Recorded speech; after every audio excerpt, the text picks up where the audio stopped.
Welcome to my channel Bhavani ముచ్చట్లు. షాప్లో video చేయడం వల్ల డిస్టర్బెన్స్ బాగా ఉంది, అందుకే వాయిస్ ఓవర్ ఇస్తున్నాను. నేను మిడిల్ క్లాస్ హౌస్ వైఫ్ని. ఈ బిజినెస్ స్టార్ట్ చేసేటప్పుడు నేను కూడా చాలా ఆలోచించాను. నా బిజినెస్ ఎక్స్పీరియన్స్ మీకు ఏదైనా ఉపయోగపడుతుందని ఈ వీడియో చేస్తున్నాను. ఈ వీడియో మొత్తం చూడండి. మీరు ఒక ఫ్యాన్సీ షాప్ స్టార్ట్ చేయాలి అనుకుంటే ఎలా క్లిక్ అవుతుంది, దానిలో కష్ట నష్టాలు ఏంటి అనేది నేను ఈ వీడియోలో క్లియర్గా చెప్తాను. ఇప్పుడైతే నాకు ఈ బిజినెస్ అనేది చాలా ఈజీ అనిపిస్తుంది. ఏదైనా కొత్తగా స్టార్ట్ చేసిన వాళ్ళకి మాత్రం చాలా కష్టం. అది సక్సెస్ అయ్యే వరకు అందరికీ టెన్షనే ఉంటుంది. ఒక మిడిల్ క్లాస్ లేడీగా ఈ బిజినెస్ నేను స్టార్ట్ చేసినప్పటి నుంచి నేను పడ్డ ఇబ్బందులు, దాని గురించి మీకు క్లియర్గా ఇప్పుడు చెప్తాను. మిడిల్ క్లాస్ లేడీస్ ఈజీగా చేసుకునే బిజినెస్ అనేది ఇది. ఎందుకంటే మిడిల్ క్లాస్ లేడీస్ ఏ బిజినెస్ స్టార్ట్ చేద్దాము అని అనుకోగానే ముందుగా వాళ్ళకు వచ్చే idea saris business, fancy shop business. ఇవైతే లేడీస్కి అంత హార్డ్గా ఉండవు, ఈజీగా ఉంటాయి. వాళ్ళకి తెలిసిన సబ్జెక్ట్ కాబట్టి ఎవరైనా ఎక్కువగా ఈ బిజినెస్కే ప్రిఫరెన్స్ ఇస్తారు. అలానే నేను కూడా ఈ బిజినెస్నే స్టార్ట్ చేశాను. నేను ఈ బిజినెస్ స్టార్ట్ చేసి 12 years అయింది. పెట్టడంతోనే సక్సెస్ అనేది రాలేదు. నాకు కూడా ఫస్ట్లో చాలా ఇబ్బందులైనాయి. షాపింగ్లో ఇబ్బందులు వచ్చాయి, సేల్ చేయడంలో ఇబ్బందులు వచ్చాయి. అలాంటివన్నీ నేను ఈ వీడియోలో మీకు క్లియర్గా చెప్తాను. ఈ బిజినెస్ స్టార్ట్ చేద్దాం అనుకునే వాళ్ళకైతే ఖచ్చితంగా యూజ్ అవుతుంది. అంతేకాకుండా ఈ బిజినెస్ సక్సెస్ఫుల్గా ఎలా రన్ చేయాలో కూడా నేను ఇప్పుడు చెప్తాను. ఎందుకంటే ఎక్స్పీరియన్స్తోనే ఏదైనా వస్తుంది అన్నట్లు నాకు కూడా ఈ బిజినెస్లో ఇన్ని సంవత్సరాలు ఉండబట్టి దీనిలో ఉన్న కష్ట నష్టాలు అనేవి అర్థమయ్యాయి. మెయిన్గా మిడిల్ క్లాస్ లేడీస్ ఈ బిజినెస్ స్టార్ట్ చేస్తే ఎలా స్టార్ట్ చేయాలి, ఎలా సేల్ చేయాలి అనేది మీకు ఈ వీడియోలో చెప్తాను.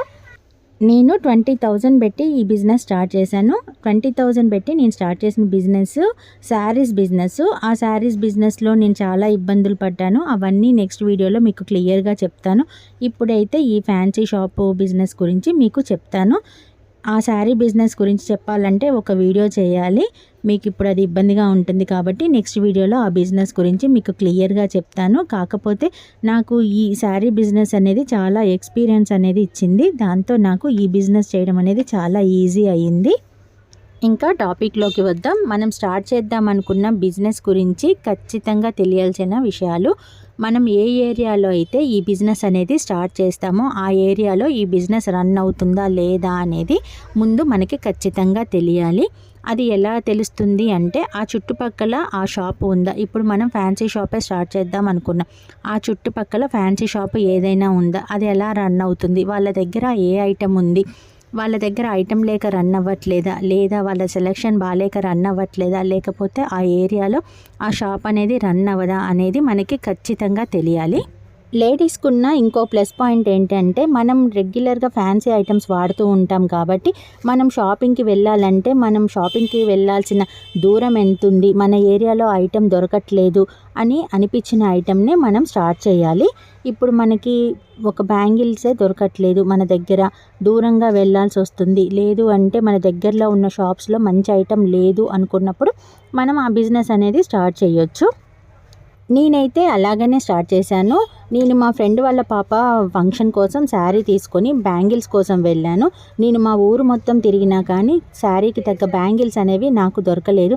నేను షాపింగ్కి వెళ్ళినప్పుడు మంచి మంచి బ్యాంగిల్స్ అనేవి కనిపిస్తూ ఉండేవి. మా ఊర్లో మాత్రం అలాంటి బ్యాంగిల్స్ నాకు కనిపించలేదు. కాబట్టి నాకు అప్పుడు ఐడియా వచ్చింది, మా ఏరియాలో ఈ బ్యాంగిల్ షాప్ అనేది మంచిది లేదు. కాస్ట్ ఎంతైనా పెడతారు కస్టమర్స్, కానీ వాళ్ళకి అవైలబుల్గా ఈ బ్యాంగిల్స్ అనేవి దొరకట్లేదు అని నాకు అర్థమై నేనైతే మంచి మంచి బ్యాంగిల్స్ తెచ్చి నా షాప్ స్టార్ట్ చేశాను.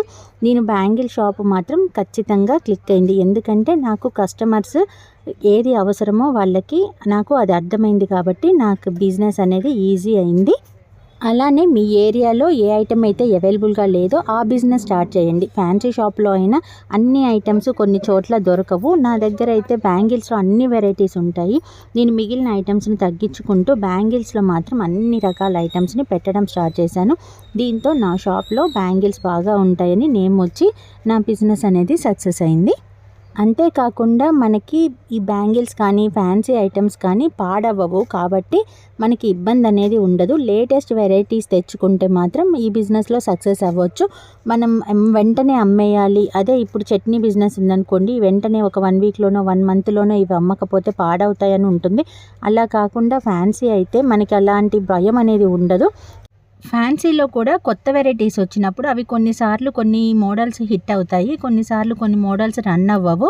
అలాంటివి ఏదో మనం అబ్జర్వ్ చేసి తెచ్చుకోవాలి. కొత్త మోడల్ వచ్చింది కదా అని అవి వెంటనే మనం మార్కెట్లోకి రిలీజ్ చేస్తే అది మనకి ప్లస్ అవ్వచ్చు, మైనస్ అవ్వచ్చు. కొంచెం ఇది ఒక్కటి మనకి బాగా నచ్చి ఇది రన్ అవుతుంది మన కస్టమర్స్కి అనే ఐడియా ఉంటే మాత్రం ఆ మోడల్ తెచ్చుకోవచ్చు.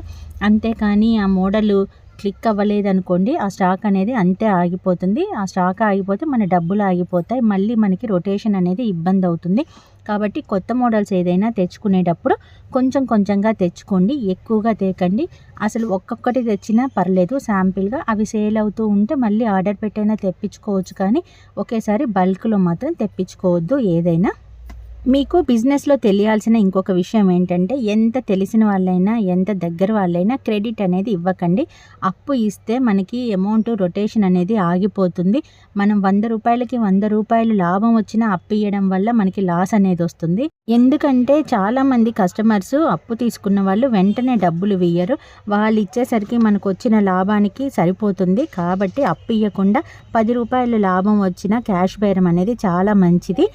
మనకి బిజినెస్లో అమౌంట్ కూడా రొటేషన్ అవుతుంది. ఇప్పుడు 10 రూపాయలు పెట్టి ఒక ఐటము అమ్మితే ఆ 10 రూపాయలతో మనం ఇంకొక కొత్త ఐటెం తెచ్చుకోవచ్చు. ఇంకో ఇంపార్టెంట్ విషయం ఏమిటంటే, మనం 1 lakh పెట్టి బిజినెస్ స్టార్ట్ చేద్దాం అనుకున్నప్పుడు 1 lakh పెట్టి ఐటెం అనేది ఒకేసారి తీసుకొని రావద్దు. ముందుగా దాంట్లో 50% కానీ 60% కానీ మనం స్టాక్ తెచ్చుకోవాలి. ఇప్పుడు ఒక 1 lakh పెట్టి బిజినెస్ స్టార్ట్ చేద్దాం అనుకున్నప్పుడు 60,000 పెట్టి స్టాక్ తెచ్చుకొని మిగిలిన 40,000 పక్కన పెట్టుకోండి. ఈ స్టాక్ వచ్చాక ఈ బిజినెస్ అనేది రన్ అవుతూ ఉంటే కొత్త స్టాక్ తేయడానికి ఆ 40,000 ఉంటుంది. ఒకవేళ మనకి బిజినెస్ రన్ అవ్వకపోయినా ఈ 40,000 పెట్టి మనం స్టాక్ తెచ్చుకుంటే అప్పుడు కస్టమర్స్కి కొత్త ఐటమ్స్ కలుపుతున్నారు అన్న ఫీలింగ్ ఉంటుంది. దాంతో వాళ్ళకి మళ్ళీ వస్తూ ఉంటారు షాప్కి. అదే మనం ఒక 1 lakh పెట్టి మొత్తం స్టాక్ తెచ్చి అది సేల్ అవ్వక మళ్ళీ మన దగ్గర క్యాష్ లేక కొత్త స్టాక్ తేము. దీంతో కస్టమర్స్కి ఎప్పుడు అవే స్టాక్ ఉంటాయన్న ఫీలింగ్ వస్తుంది. కాబట్టి మొత్తం అమౌంట్ పెట్టి ఒకేసారి స్టాక్ తీసుకొని రామాకండి. తర్వాత ఆ స్టాక్ సేల్ అవుతూ ఉంటే కొత్త వెరైటీస్ కలుపుతూ ఉండండి. ఇంకా మెయిన్గా ఉండాల్సింది కస్టమర్స్తో మంచిగా మాట్లాడడం. మన మిడిల్ క్లాస్ లేడీస్ అందరికీ మాత్రం ఇది మంచిగా ఉంటుంది. ఎందుకంటే మనం అందరంతోనే మంచిగానే ఉంటాం కాబట్టి మన కస్టమర్స్కి మనం నచ్చుతాం. దాంట్లో బిజినెస్ అనేది పెరుగుతూ ఉంటుంది. ఇవండి నాకు తెలిసిన కొన్ని బిజినెస్ విషయాలు. ఇలాంటి చిన్న చిన్న విషయాలన్నీ జాగ్రత్తగా ఉంటే చాలు, బిజినెస్ అనేది సక్సెస్ అవుతుంది. నేనైతే నా బిజినెస్లోని విషయాలు రెగ్యులర్గా వీడియోస్ చేస్తూ ఉంటాను. దాంట్లో మీకు ఏమైనా ఉపయోగపడితే నాకు ఒక లైక్ కొట్టండి, చిన్న కామెంట్ చేయండి. మిడిల్ క్లాస్ లేడీస్కి చాలా ఓపిక ఉంటుంది కాబట్టి వాళ్ళు బిజినెస్ స్టార్ట్ చేస్తే చాలా సక్సెస్ఫుల్గా రన్ చేస్తారు. స్టార్ట్ చేయడమే ప్రాబ్లం. కాబట్టి చాలా ఓపిక ఆలోచించి బిజినెస్ అనేది స్టార్ట్ చేయండి. ఎలా ఉందండి ఈ వీడియో? నా ఛానల్ కనుక మీకు నచ్చితే లైక్ చేయండి, షేర్ చేయండి, సబ్స్క్రైబ్ చేసుకోండి. నెక్స్ట్ వీడియోలో నా శారీస్ బిజినెస్ గురించి చెప్తాను. నన్ను కస్టమర్స్ ఎంత ఇబ్బంది పెట్టారు, ఎలాంటి కస్టమర్స్ ఉంటారో కూడా చెప్తాను.